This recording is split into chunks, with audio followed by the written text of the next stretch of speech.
All right, we are in Genesis chapter 30 and chapter 31. You ready? Let's pray. Our Father in heaven, thank you again for the great privilege of reading your word day by day. Please teach us today. Show us your ways. Teach us your thoughts. Correct us, we pray, and humble us, we pray. Give us wisdom from above. We ask it for Jesus' sake. Amen. So Genesis 30, when Rachel saw that she bore Jacob no children, she envied her sister. She said to Jacob, "Give me children or I die, or I shall die." Do you think she was being a little dramatic? Jacob's anger was kindled against Rachel, and he said, "Am I in the place of God, who has withheld from you the fruit of the womb?" Then she said, "Here is my servant Bilhah. Go into her, that she may give birth on my behalf, that even I may have children through her." Oh no, see, they're doing it again. It's the same mistake, same sins, isn't it? Same old patterns of weakness and sinfulness. So she gave him her servant Bilhah as a wife. And Jacob went into her, and Bilhah conceived and bore Jacob a son. Then Rachel said, "God has judged me and has also heard my voice and given me a son." Therefore she called his name Dan. Rachel's servant Bilhah conceived again and bore Jacob a second son. Then Rachel said, "With mighty wrestlings I have wrestled with my sister, and I have prevailed." So she called his name Naphtali. When Leah saw that she had ceased bearing children, she took her servant Zilpah and gave her to Jacob as a wife. Do you think Jacob should have gone along with all this? When there's fear and when there's jealousy, there's all sorts of sins flow from it. Then Leah's servant Zilpah bore Jacob a son, and Leah said, "Good fortune has come." So she called his name Gad. Leah's servant Zilpah bore Jacob a second son, and Leah said, "Happy am I, for women have called me happy." So she called his name Asher. In the days of wheat harvest, Reuben went and found mandrakes in the field and brought them to his mother Leah. Then Rachel said to Leah, "Please give me some of your son's mandrakes." But she said to her, "Is it a small matter that you have taken away my husband? Would you also take away my son's mandrakes?" Rachel said, "Then he may lie with you tonight in exchange for your son's mandrakes." These two deserved their own kind of soap opera on TV, didn't they? It's just, this is, anyway. Then Jacob came out from the field in the evening. Leah went out to meet him and said, "You must come in to me, for I have hired you with my son's mandrakes." So he lay with her that night. And God listened to Leah. And she conceived and bore Jacob a fifth son. What's funny? It's just never ending. It doesn't stop, does it? Well, it does stop, but it goes on and on. It isn't this incredible? Because here you've got two warring women who are really, they don't really believe. They don't really These are not great people. I mean, they're very superstitious, aren't they? Very petty and very much drama queens. And yet, even then, God is answering prayers. Isn't that just the most incredibly kind and gracious thing of God? You ever wonder, would God answer my prayers? You say, wow, this is amazing. God is generous. But it should make us realize, just because God answers our prayers doesn't mean we're righteous, does it? I mean, this is terrible. But if you thought, oh, God has answered my prayer, so therefore I'm okay, you'd be really badly mistaken right here. There we are. Verse 18, Leah said, God has given me my wages because I gave my servant to my husband. I mean, that's just so wrong, it's unbelievable.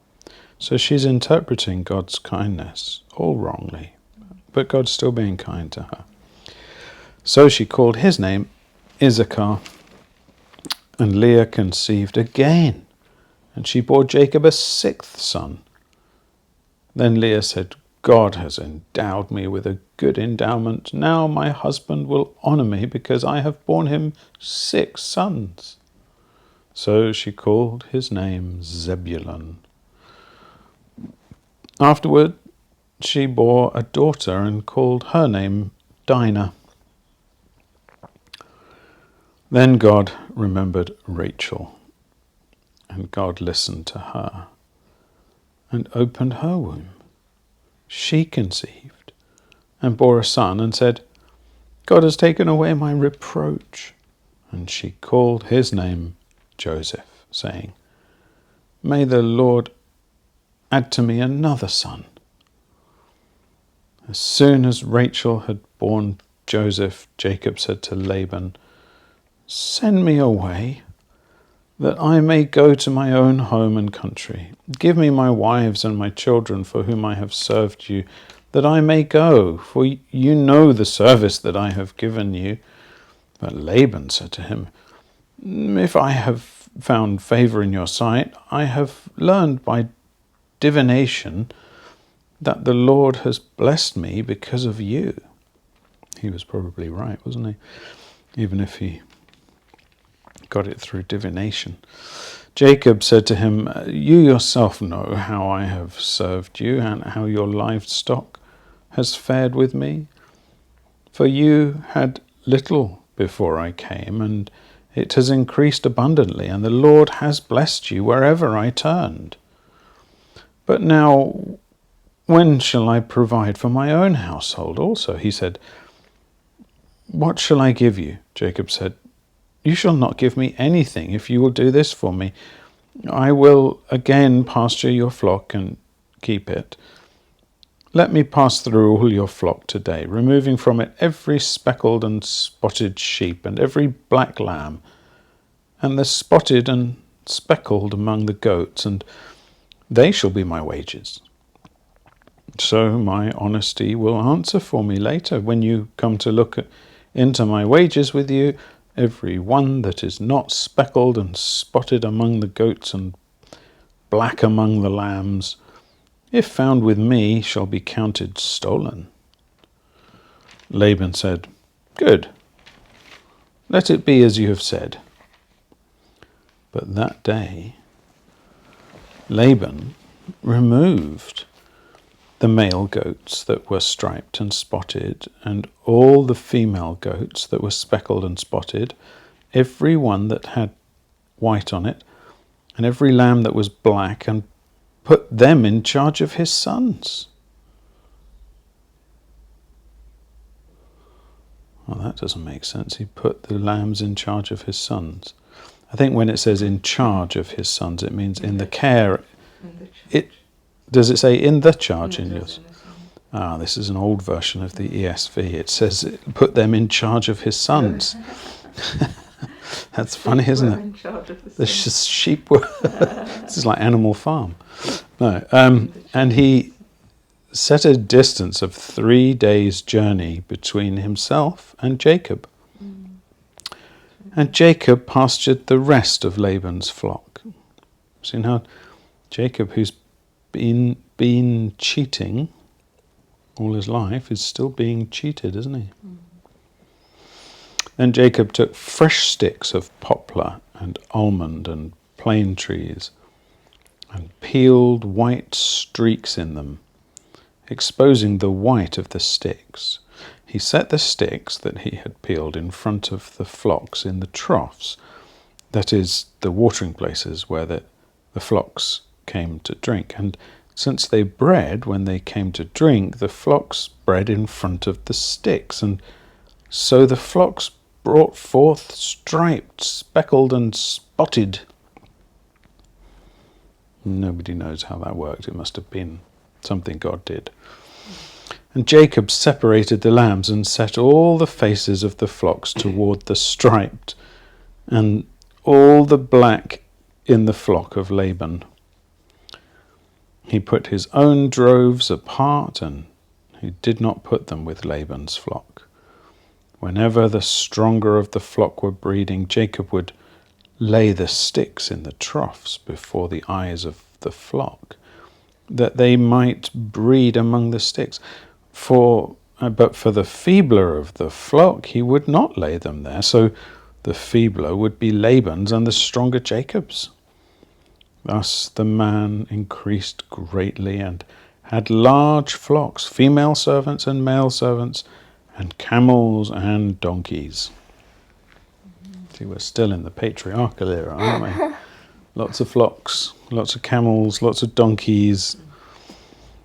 Your dad doesn't even have one donkey. But we're still rich by comparison to most people in the world.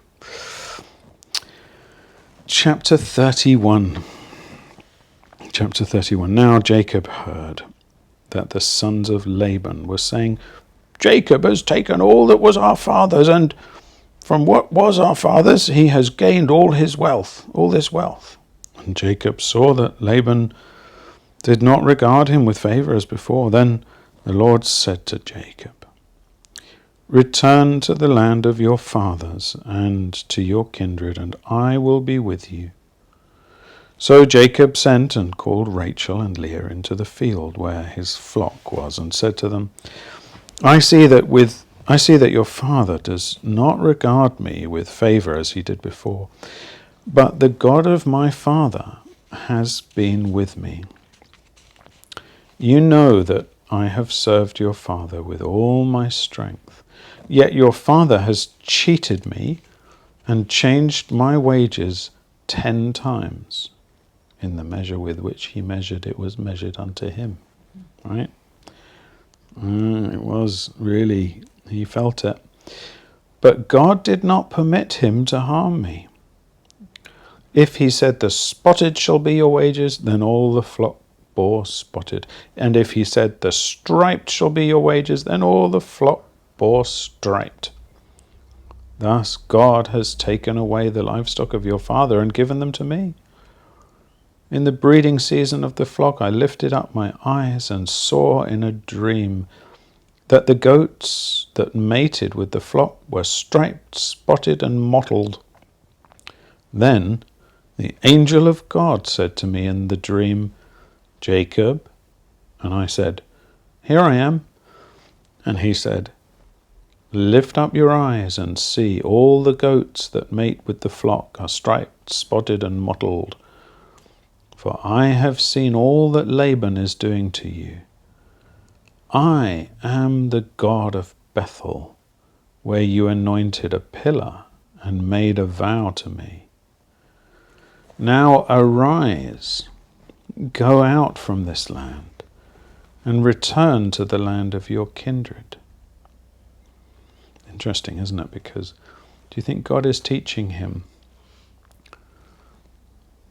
Jacob started out his life trying to cheat and to lie and steal to get a blessing. And now do you think God is teaching him that he can't have a blessing unless God blesses him, but if God blesses him, he will be blessed?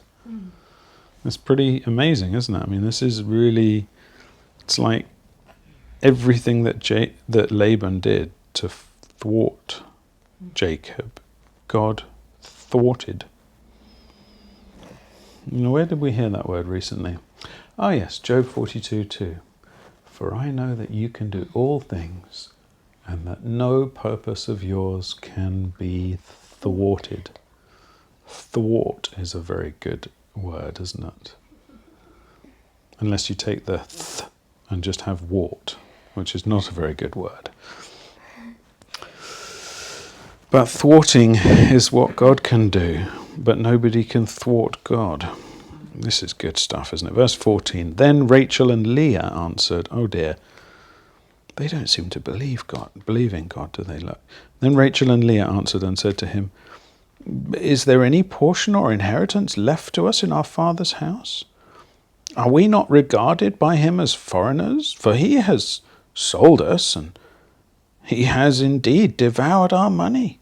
All the wealth that God has taken away from our father belongs to us and to our children.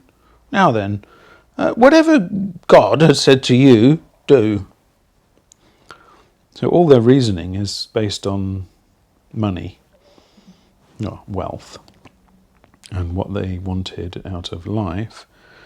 And so right at the end they say, okay then, well if it suits us, whatever God says, do. Anyway, pretty sad.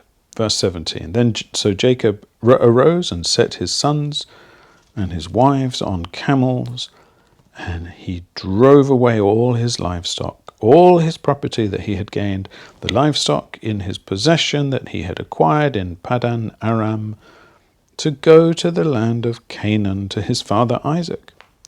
Laban had gone to shear his sheep, and Rachel stole her father's household gods.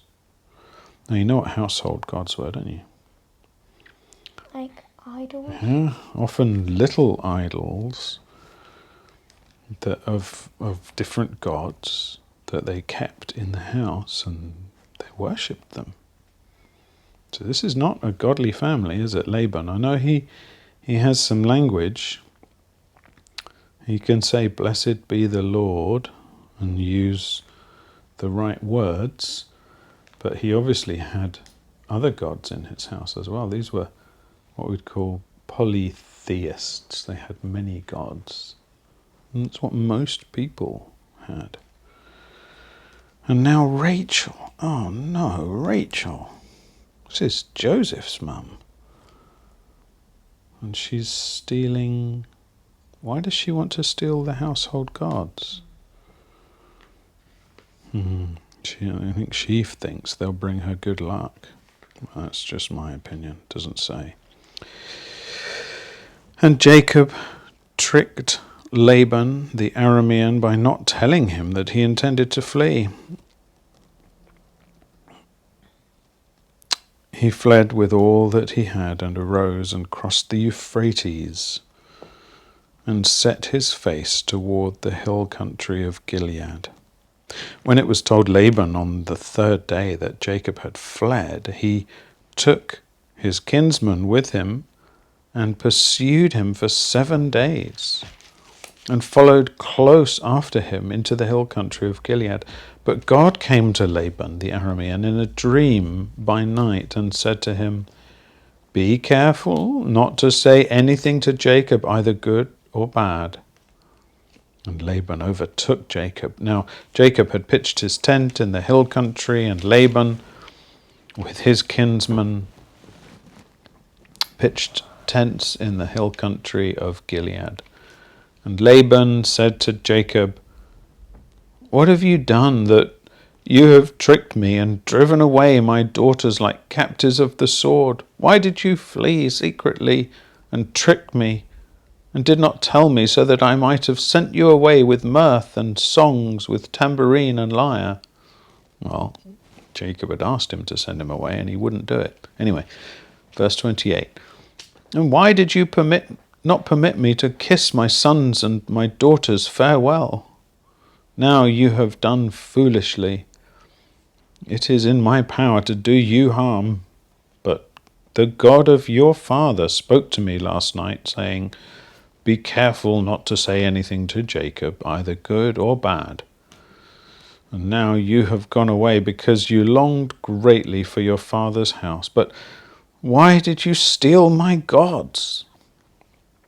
Jacob answered and said to Laban, "Because I was afraid." Here we go again. "Because I was afraid, for I thought that you would take your daughters from me by force. Anyone with whom you find your gods shall not live. In the presence of our kinsmen, point out what I have that is yours and take it." Now Jacob did not know that Rachel had stolen them. So Laban went into Jacob's tent, and into Leah's tent, and into the tent of the 2 female servants, but he did not find them. And he went out of Leah's tent and entered Rachel's. Now Rachel had taken the household gods and put them in the camel's saddle and sat on them. Laban felt all about the tent, but did not find them. And she said to her father, "Let not my lord be angry that I cannot rise before you, for the way of women is upon me." They didn't have all the modern things that are blessings today when women have their periods, did they? They didn't have all those super absorbent things. Anyway, so he searched, but did not find the household gods. Then Jacob became angry and berated Laban. Jacob said to Laban, "What is my offense? What is my sin that you have hotly pursued me? For you have felt through all my goods. And what have you found of all your household goods? Set it here before my kinsmen and your kinsmen, that they may decide between us two. These 20 years I have been with you. Your ewes and your female goats have not miscarried, and I have not eaten the rams of your flocks. What was torn by wild beasts I did not bring to you. I bore the loss of it myself. From my hand you required it, whether stolen by day or stolen by night. There I was by day, the heat consumed me, and cold by night, and my sleep fled from my eyes. These 20 years I've been in your house. I served you 14 years for your 2 daughters and 6 years for your flock. You've changed my wages 10 times. If the God of my father, the God of Abraham, and the fear of Isaac had not been on my side, surely now you would have sent me away empty-handed. God saw my affliction and the labor of my hands and rebuked you last night." I think he was angry. Then Laban answered and said to Jacob, "The daughters are my daughters, the children are my children, the flocks are my flocks, and all that you see is mine. But what can I do this day for these daughters of mine, or for their children whom they have borne? Come now, and let us make a covenant, you and I. Let it be a witness between you and me." So Jacob took a stone and set it up as a pillar. And Jacob said to his kinsmen, "Gather stones." And they took stones and made a heap. And they ate there by the heap. Laban called it Jagar Sahadutha, but Jacob called it Gilead. You see what those mean? The Aramaic for Jagar Sahadutha means the heap of witness. And I guess Gilead means the same, the heap of witness, but it's Hebrew, so Aramaic and Hebrew. Interesting. Laban said, "This heap is a witness between you and me today." Therefore he named it Gilead. And Mizpah. Mizpah means watch post. For he said, "The Lord watch between you and me when we're out of one another's sight. If you oppress my daughters, or if you take wives besides my daughters, although no one is with us, see, God is witness between you and me." Then Laban said to Jacob, See this heap and the pillar which I have set between you and me. This heap is a witness, and the pillar is a witness, that I will not pass over this heap to you, and you will not pass over this heap and this pillar to me to do harm. The God of Abraham and the God of Nahor, the God of their father, judge between us. So Jacob swore by the fear of his father Isaac. And Jacob offered a sacrifice in the hill country, and called his kinsmen to eat bread. They ate bread and spent the night in the hill country. Early in the morning, Laban arose and kissed his grandchildren and his daughters and blessed them. Then Laban departed and returned home. For you. Do you think Jacob was relieved? Well, he'd just escaped out of the frying pan, hadn't he? But hang on a minute. He's going back to where his dad was. Who's still there? Esau! Oh no, out of the frying pan into the fire. But that's tomorrow. Let's pray. Lord, we pray and thank you for your kindness in giving us your word. So many examples of our forefathers' weakness and sinfulness. But thank you that you called them. Thank you that you drew them. Thank you that you didn't finish with them when they sinned and failed. Thank you that you brought them faithfully to worship you, to trust you, to honor you, even to really believe in you. Thank you that you could take someone like Rachel, who leaves and has to steal her household gods, and make her into someone who worships you and trusts you. Thank you, Lord. Thank you that you can deal with us. We pray that you would. We pray that you would change us. That you would, Lord, help us not to react today out of fear and therefore sin, but help us to walk by faith. We pray for Jesus' sake. Amen. All right, I hope you're enjoying this as much as we are. God bless you. We'll see you again tomorrow, and we'll be in Genesis chapter 32. Exciting stuff it is. Until then. What was your favourite bit?